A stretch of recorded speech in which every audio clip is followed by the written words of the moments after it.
You're standing in a cave. It's 40,000 years old. Your eyes adjust to the dark, and then you see them. Hands. Dozens of hands. Pressed into the stone. Not carved, not drawn. Pressed. Like someone reached into the stone itself and left a ghost of themselves behind. We call it art. We put it in museums. We write scientific papers about it. We're wrong about what we're actually looking at. This isn't art. This is a message.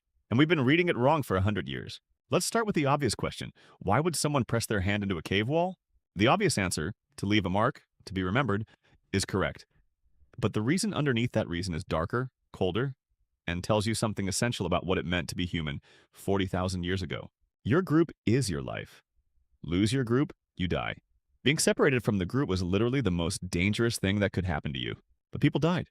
People got lost. People disappeared on hunts and cave systems, to predators, to accidents we'll never know about. And the people who remained needed to know. Hey, where did they go? Will they come back? Is anyone looking for them? A handprint is a kind of answer. It's a signature. It says, I was here, I existed, I'm part of this. When you're building a community that survives through coordinated group action, you need members to believe they matter. Not in a modern sense, in a survival sense. When you're building a community that survives through coordinated group action, you need members to believe they matter. Not in a modern sense, in a survival sense. Losing a group member wasn't like losing a friend. It was like losing a weapon. And the group needed reassurance that they still existed in memory, even when they weren't physically there. This is where handprints come in. They show up in the deepest parts of caves, in the darkest, most sacred places. Places where the group gathered during crisis, during ritual, during moments when survival felt uncertain. Archaeological evidence from sites like El Castillo in Spain and Sulawesi in Indonesia shows handprints dating back 40,000 years, some possibly older. The prints were made using a technique called negative hand stenciling.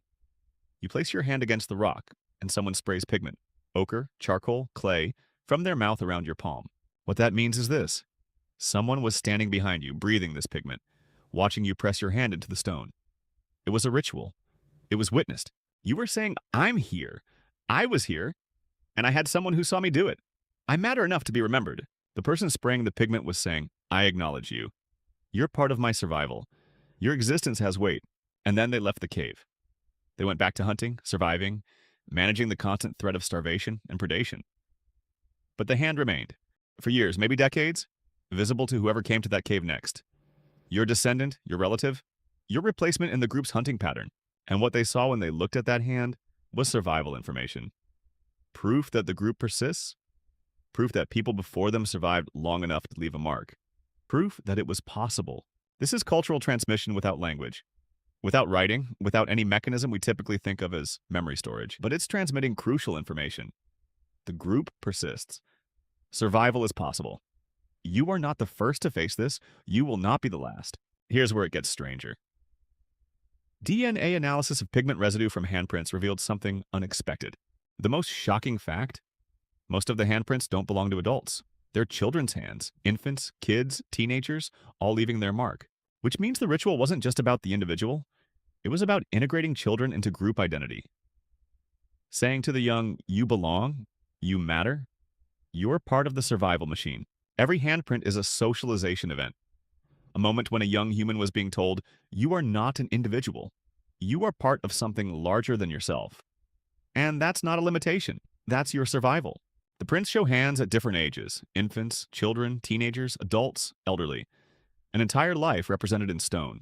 Some caves show the same individuals, same hand size, same shape, returning multiple times across years, maybe decades. The same hand, pressed repeatedly into the same cave wall. Why would someone return to a cave again and again to press their hand in the same place? Because the ritual wasn't about leaving a mark, it was about reconfirmation. Each time, I'm still here, I'm still alive. The group still exists, the chain is unbroken. It was a contract with your own future self, and with the past. Now, here's the thing that should make you uncomfortable. We stopped doing this. We developed writing, we developed photography, we developed the internet. We found better ways to prove we existed, more efficient, scalable. But what we lost in the transaction is something crucial. The ritualistic, witnessed, face-to-face confirmation that you matter to your immediate group. When a cave lion was cornering entering your group, you needed to know that every single person in that group believed you all mattered, that you were worth defending, that you were part of the machine. That psychological certainty came from rituals like this: repeated, witnessed, public acts of inclusion and confirmation. We replaced that with efficiency, and we got something in return. But what we lost was evidence carved into stone that said you were seen, you mattered, you belonged. Here's the final piece. Some handprints show injuries. Missing fingers, hands with arthritis visible in the bone structure, broken bones that healed wrong. People with injuries showed up to these ceremonies and pressed their damaged hands into the stone anyway, deliberately making their injury visible, public. What that says is, I'm damaged. I'm still here. I still matter. I'm still part of the group. My injury doesn't exclude me. In a group where every member has tactical value, an injury could mean death. You become a liability. You become the weak link. You become the reason the hunt fails. But the group chose differently. They brought the injured person to the sacred cave. They pressed their hand into the stone, and they said, you still belong. That's a statement about group psychology that 40,000 years later we still don't fully understand. But we know it mattered because they did it anyway. So when you walk into a cave today and see these hands, you're not looking at art, you're looking at evidence. Evidence that humans figured out something crucial about survival. That group cohesion isn't a bonus. It's the entire game. That individuals matter, even when, or especially when, what matters most is the collective. That you can be injured, damaged, separated, displaced,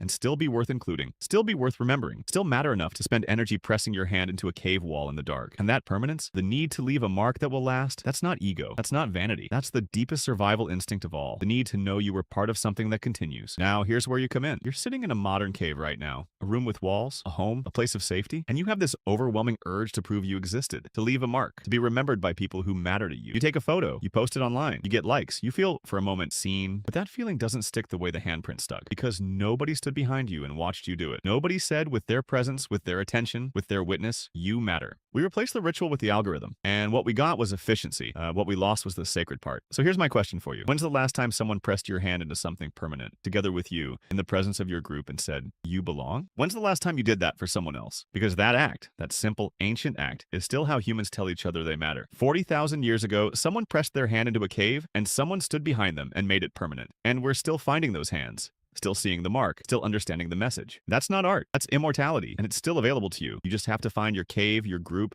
and the person willing to stand behind you and witness your mark.